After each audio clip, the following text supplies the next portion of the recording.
Welcome dear rockers, कैसे हैं आप सभी दोस्तों। क्या कभी आपने सोचा है कि जमीन के नीचे दफन कुछ पुराने राज हमेशा के लिए दफन ही रहने चाहिए। आज हम जिस डार्क और स्पाइन चिलिंग बंगाली सीरीज की कहानी आपके सामने लेकर आने वाले हैं वो सीधे आपके दिमाग के साथ खेलेगी। ये कहानी किसी आम जुर्म की नहीं बल्कि एक ऐसी खौफनाक और अनसुलझी ताकत की है जिसके आगे मौत भी छोटी लगने लगती है। एक ऐसी मिस्ट्री जहाँ हर नया एपिसोड पिछले से ज्यादा डरावना और हर अगला कदम आपको एक ऐसे अंधेरे में लेके जाएगा जहाँ से बच निकलने का कोई रास्ता नहीं। जब सदियों पुराना शाप और काले जादू का साया आपस में टकराते हैं तो क्या एक आम इंसान इस भयानक खेल को रोक पाएगा। बिना किसी स्पॉइलर के बस इतना जान लीजिए कि इसका सस्पेंस आखिरी सेकंड तक आपकी सांसें अटका के रखेगा। तो चलिए शुरू करते हैं सीरीज को। सारे एपिसोड एक ही वीडियो में कवर करके रखे हुए। स्वागत है आपका। तो कहानी की शुरुआत में हमें बताया जाता है कि बुद्धिज्म के हिसाब से सबसे पावरफुल देवता हेरुका होते हैं। वो जितने अपने चाहने वालों के लिए अच्छे है ना, उतने ही गलत काम करने वालों के लिए बुरे। अगर उन्होंने किसी को शाप दे दिया तो उनका शाप इतना पावरफुल होता है कि जनरेशन खत्म हो जाएंगी पर शाप खत्म नहीं होगा। और जिसको वो शाप दे देते हैं उन्हें सजा देने के लिए अक्सर उनकी पत्नी देवी वज्रवाराही आती है। अब हम एक मॉन्क मॉनेस्ट्री को देखते हैं, एक ऐसी जगह जहाँ मॉन्क रहते हैं और पूजा करते हैं। तो वहाँ पे एक चीफ मॉन्क होते हैं। उनके पास गाँव से कुछ लोग अपनी परेशानी लेकर आते हैं कि वज्रकेतु ने हमारे गाँव की 3 लड़कियों को उठा लिया, न जाने वो उनके साथ क्या करेगा। ये सुनकर चीफ मॉन्क जल्दी से वज्रकेतु के पास जाते हैं जो कि तंत्र विद्या करता है। पहले वैसे वो भी मॉन्क हुआ करता था लेकिन अब वो शैतानी रास्ते को फॉलो करने लग गया है। चीफ मॉन्क उससे कहते हैं कि क्या किया तुमने उन लड़कियों का। तो वज्रकेतु कहता है कि उनको सही जगह पहुंचा दिया, मतलब हेरुका के सामने उनकी बलि दे दी है ताकि वो मुझे शक्तियां दे और मैं अमर बन जाऊं। तो चीफ मॉन्क कहते हैं अनर्थ कर दिया है तूने, तुझे पता भी है इसका अंजाम क्या होगा। हेरुका को बलि पसंद नहीं है और अगर ताकत के लालच में ऐसा कोई उनके सामने करता है ना तो वो उसे शाप दे देते हैं। तुझे भी अब हेरुका का शाप लग चुका है, बर्बाद हो जाएगा तो। लेकिन दोस्तों वो शाप क्या था, कैसे काम करेगा, ये सब हमें आगे पता चलेगा। कहानी यहाँ से शिफ्ट होती है 1000 साल के बाद समय पे,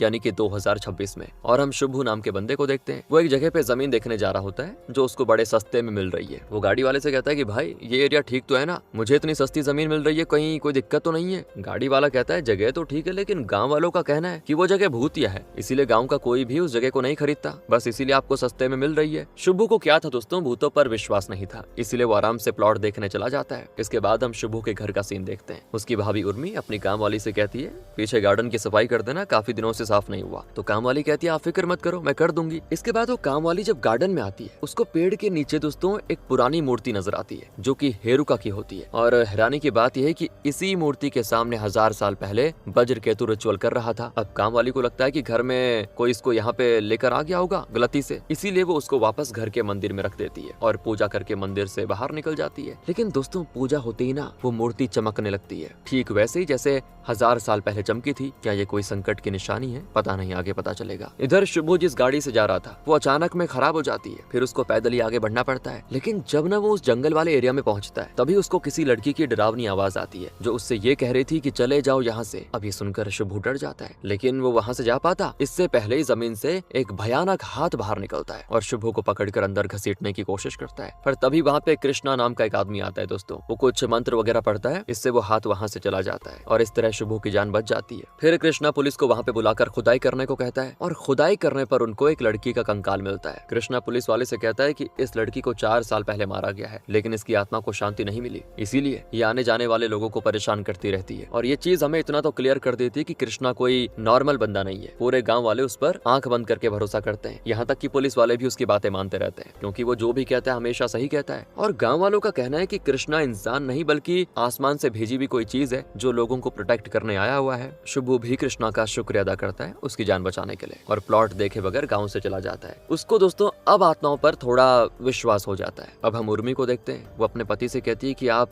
तितली को समझाते क्यों नहीं, वो जब देखो मोबाइल में लगी रहती है, ऐसा रहा तो उसकी पढ़ाई पूरी नहीं होगी, फेल हो जाएगी वो। लेकिन उसका पति यानी कि तितली के पापा कहते हैं कि चिंता मत करो, हमारी बच्ची होशियार है, सब संभाल लेगी। लेकिन उर्मी का शक बिल्कुल सही जा रहा था। तितली पढ़ने से ज्यादा अपने ऑनलाइन बॉयफ्रेंड सैमी से बात करती है जिसको वो रियल लाइफ में कभी मिली भी नहीं, बस ऑनलाइन दोनों रिलेशनशिप में आ गए। शुभू की दोनों बेटी तितली से हमेशा पूछती कि तेरा बॉयफ्रेंड कौन है, हमसे भी मिलवा। लेकिन तितली ऐसा नहीं करती, बस कहती रहती कि टाइम आने पे मिलवा दूंगी। अगले सीन में हम कृष्णा को देखते हैं। उनको एक बड़ा ही डरावना विजन आता है दोस्तों जिसमें वो शुभू की फैमिली को देख पाता है और उस फैमिली के सभी लोगों को बेरहमी से मार दिया गया है, मानो उनकी बलि दी गई हो। ये विजन देखते ही कृष्णा समझ जाता है कि शुभू की फैमिली के ऊपर कोई खतरा मंडरा रहा है और मुझे कुछ करना होगा। तभी वहाँ पे कृष्णा के गुरुजी की आत्मा आती है। वो कृष्णा से कहते हैं कि समय आ चुका है 1000 साल पहले का शाप खत्म करने का और मुझे उम्मीद है कि तुम ये कर लोगे। इसके बाद शुभू घर आता है। उर्मी कहती है सब ठीक तो है ना, बड़े परेशान लग रहे हो। शुभू अभी कुछ बताने की हिम्मत में नहीं था, पर उसको उसकी पत्नी रीमा कहीं नजर नहीं आती। वो उसको कॉल लगाता है तो वो तो कहती है कि मैं बाजार गई थी लेकिन टैक्सी नहीं मिल रही, कोशिश कर रही हूँ जल्दी आने की। लेकिन जैसी रीमा आगे बढ़ती है उसको किसी लड़की की आत्मा डराने लग जाती है और रीमा की हालत खराब कि ये क्या है। तभी शुभू के घर पर कृष्णा आता है। वो कहता है कि तुम्हारे घर पर बड़ी मुसीबत आने वाली है, बस उसी के सिलसिले में मैं यहाँ पर आया हुआ हूँ। और यहीं पर दोस्तों पहला एपिसोड खत्म। एपिसोड 2 की शुरुआत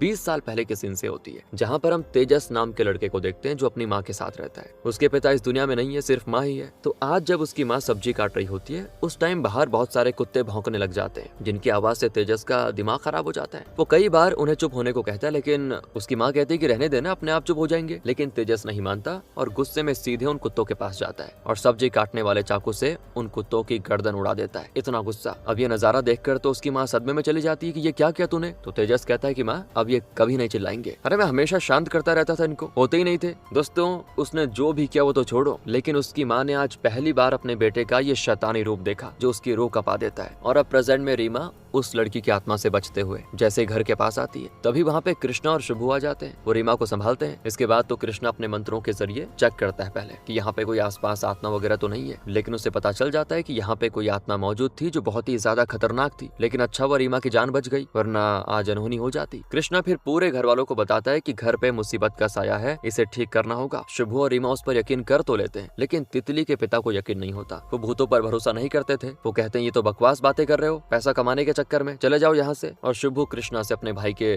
ऐसे बर्ताव के लिए माफी भी मांगता है, लेकिन कृष्णा कहता है कि लोग अक्सर मेरी बातों पे भरोसा नहीं करते। अगर तुम्हें भरोसा है तो जब कुछ ऐसा लगे गलत हो रहा है तो मुझे बुला लेना, मैं आ जाऊंगा। इतना कह के वो चला जाता है। अब हम माधुरी नाम की लड़की को देखते हैं। वो रात को कैब बुक कर रही होती है, लेकिन उसको कोई कैब मिलती नहीं। और तब वहाँ पर एक बंदा आकर अपनी कार रोकता है और माधुरी को लिफ्ट ऑफर करता है। तभी हम देखते हैं कि वो बंदा मोबाइल पर तितली से बातें कर रहा है। मतलब ये सैमी है दोस्तों, तितली का बॉयफ्रेंड। और फिर ये माधुरी को उसकी बताई जगह पे छोड़ने के बजाय दूसरी जगह पे लेके जाने लग जाता है। माधुरी जब शोर मचाने की कोशिश करती है, क्योंकि उसको एहसास हो चुका था कि सैमी कुछ गलत करने वाला है, तभी सैमी उसका सर डैशबोर्ड में मारकर उसे बेहोश। मतलब सैमी अच्छा इंसान नहीं है दोस्तों, और अगर तितली इसके साथ रहेगी तो वो भी फंस जाएगी। इसके बाद सैमी तितली को फोन करके उससे उसकी गंदी फोटोज मंगवाता है। तितली उसको मना भी करती है, लेकिन सैमी बच्चे की तरह जिद करता है कि दो ना। तभी वहाँ पे उर्मी आ जाती है जो तितली पर चिल्लाती है कि क्या लगी रहती हो हर समय मोबाइल पर, फेल हो जाओगी, पढ़ाई नहीं करोगी तो। अब ये सुनकर तितली को बहुत ही बुरा लगता है और वो बाथरूम में आकर खुद को लॉक कर देती है। उसे ऐसे लगने लग जाता है कि सैमी के अलावा उससे कोई प्यार ही नहीं करता, सैमी उससे सबसे ज्यादा प्यार करता है जैसे। इसीलिए उसको खुश करने की खातिर अपनी अडल्ट फोटोज उसे भेजने को मान जाती है। और तब तक सैमी उन फोटोज का इंतजार कर रहा था, उसको तलब मची हुई थी। तभी उसकी नजर पड़ जाती है सामने मीट की दुकान पर, जहाँ मीट की कटाई हो रही थी। ये देखकर उसको बड़े अजीब से विजन्स आते हैं। जब वज्र केतु ने तीनों लड़कियों की गर्दन काटकर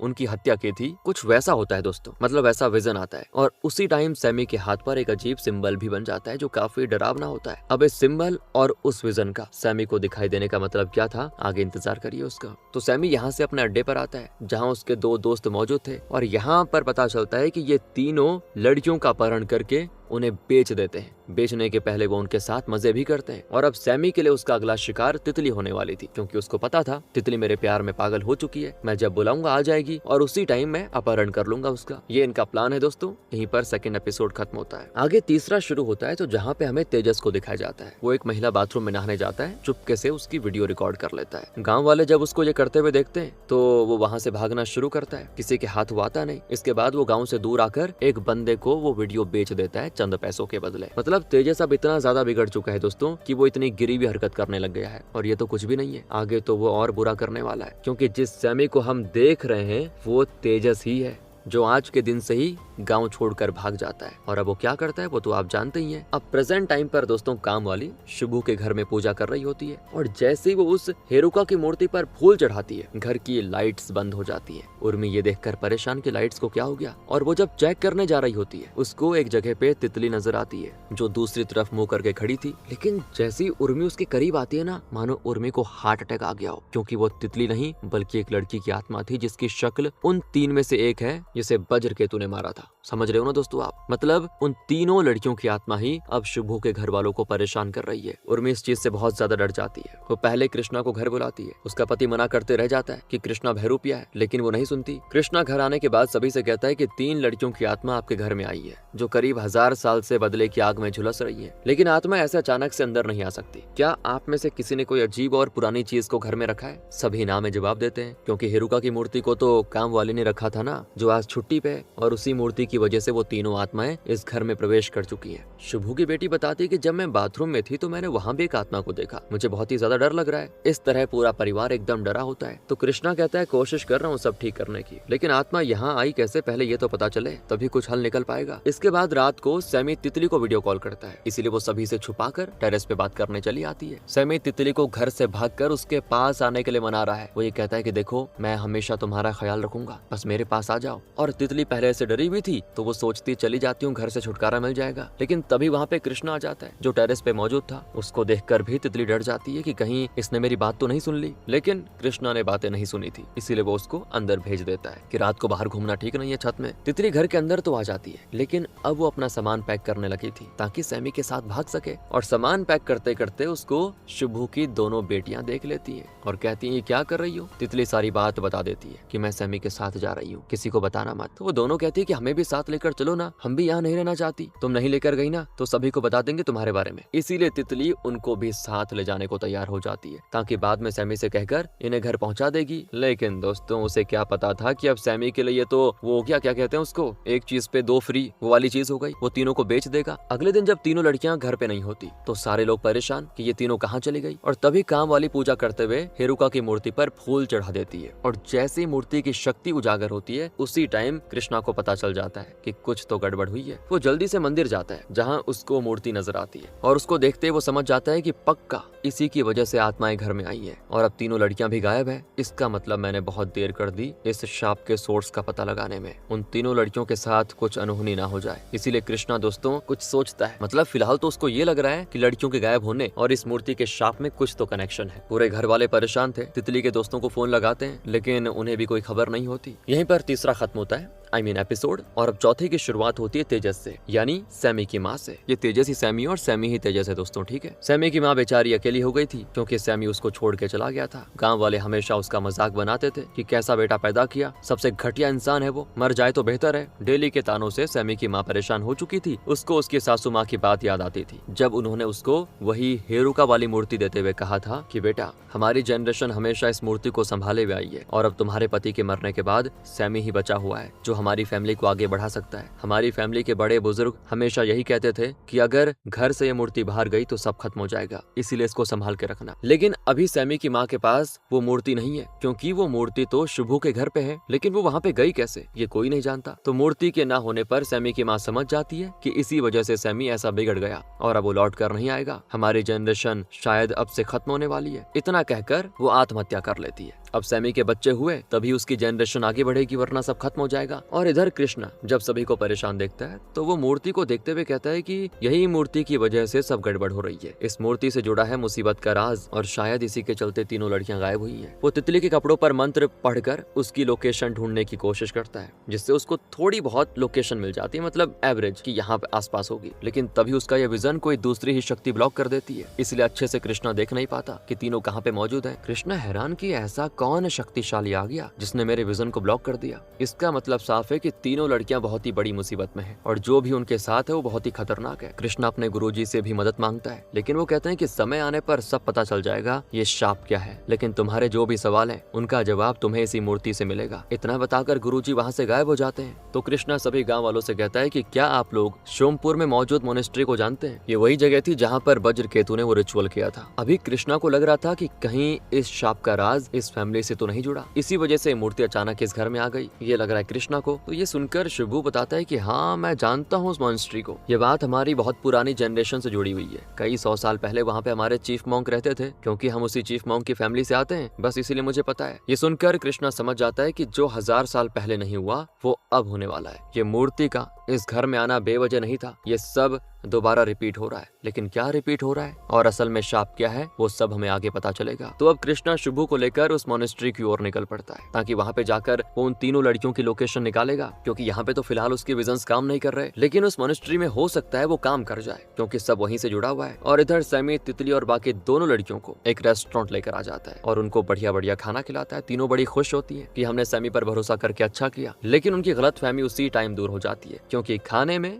बेहोशी की दवा मिली थी और खाते ही तीनों बेहोश। इसके बाद सैमी तीनों को अपने अड्डे पे बांध के रख देता है और तीनों को समझ आ जाता है कि सैमी उनको बेचने वाला है। उन्होंने घर से भागकर बहुत ही बड़ी गलती कर दी। तीनों पछता रही होती हैं कि अब क्या होगा हमारा। तो वहीं कृष्णा शुभू के साथ आगे बढ़ रहा था, लेकिन शुभू को भी लोकेशन अच्छे से याद नहीं होती मोनेस्ट्री की। तब वहाँ उन्हीं तीन लड़कियों की आत्मा आ जाती है जिनकी वज्र केतु ने बलि दी थी, और वो कृष्णा को इशारा करके मोनेस्ट्री बता देती है ताकि वो शाप खत्म कर सके, क्योंकि इससे उनको भी मुक्ति मिल जाएगी। वो तीनों शुभू के घर वालों को डरा भी इसीलिए रही थी ताकि ये लोग कोई स्टेप उठाए और हमें मुक्ति मिले। अब कृष्णा उसी मोनेस्ट्री में पहुंच जाता है और शुभू से कहता है कि तुम जा सकते हो, मैं सब हैंडल कर दूंगा। फिर दोस्तों कृष्णा वहीं पे ध्यान लगाना शुरू कर देता है, जिससे उसको 1000 साल पहले की सारी चीजें नजर आ जाती हैं कि उस दिन क्या क्या हुआ था। दूसरी तरफ सैमी को अब अचानक से वज्र केतु नजर आ जाता है और वो उसको देखकर हैरान कि ये कौन है, क्योंकि दोनों की शक्ल काफी हद तक मैच कर रही थी। और वज्र केतु नजर आते ही सैमी के हाथों का सिंबल चमकने लगता है, जैसा सिंबल वज्र केतु के हाथों में भी बना था। लेकिन सैमी और वज्र केतु का कनेक्शन क्या है ये बताने से पहले एपिसोड 4 खत्म हो जाता है और एपिसोड 5 की शुरुआत 1000 साल पहले के सीन से होती है, जहाँ चीफ मॉन्क वज्र केतु को शाप दे रहे थे कि तूने जो हेरुका के सामने ये हरकत की उसकी सजा तुझे मिलेगी। पूरे 1000 साल तक तू इस शाप का शिकार रहेगा। तेरी हर आने वाली जनरेशन में राक्षस पैदा होंगे जो तेरे जनरेशन को खत्म कर देगा, और आज से ठीक 1000 साल के बाद तेरा दोबारा जन्म होगा। तो उस टाइम भी सब कुछ दोहराएगा, लेकिन उस टाइम तेरे पास ये मूर्ति नहीं होगी, और उस टाइम तुझे पता चलेगा कि तूने जो गलती की है हेरुका को गुस्सा दिलाकर, उसका अंजाम क्या होने वाला है। अब मॉन्क ने शाप तो वज्र केतु को दे दिया और 1000 साल भी पूरे हो चुके, तो कहीं इसका मतलब सैमी ही वज्र केतु का पुनर्जन्म तो नहीं, जो इस बार भी रिचुअल करने की कोशिश करेगा। लेकिन हेरुका का शाप उसे रोकने आएगा, और अब देखते हैं कैसे होता है। लेकिन सच्चाई अभी तक क्लियर नहीं हुई है कि वज्र केतु सैमी को भड़का रहा है या फिर वो उसी का पुनर्जन्म है। इसके बाद प्रेजेंट टाइम पर शुभू की फैमिली ने पुलिस को तीनों लड़कियों के बारे में बता दिया था। सीसीटीवी और बाकी सबूतों को देखने के बाद ऑफिसर्स कहते हैं हमें तीनों लड़कियां स्टेशन की ओर जाते हुए नजर आई हैं, लेकिन देखकर तो ऐसा लग रहा है कि वो अपनी मर्जी से जा रही हैं। हो सकता है बॉयफ्रेंड का चक्कर हो, लेकिन फिर भी हम अपनी तरफ से कोशिश करेंगे। और इधर कृष्णा वज्र केतु के आगे की जनरेशन की जानकारियां निकालने लग जाता है कि उसकी जनरेशन में अभी कौन बचा हुआ है। उसकी तलाश उसे सैमी के घर तक लेके जाती है, यानी कि सच में सैमी वज्र केतु का पुनर्जन्म है, क्योंकि दरवाजे को छूते ही कृष्णा को सब पता चल जाता है कि कैसे सैमी की माँ ने आत्महत्या की, कितना बिगड़ा हुआ इंसान है उनका बेटा,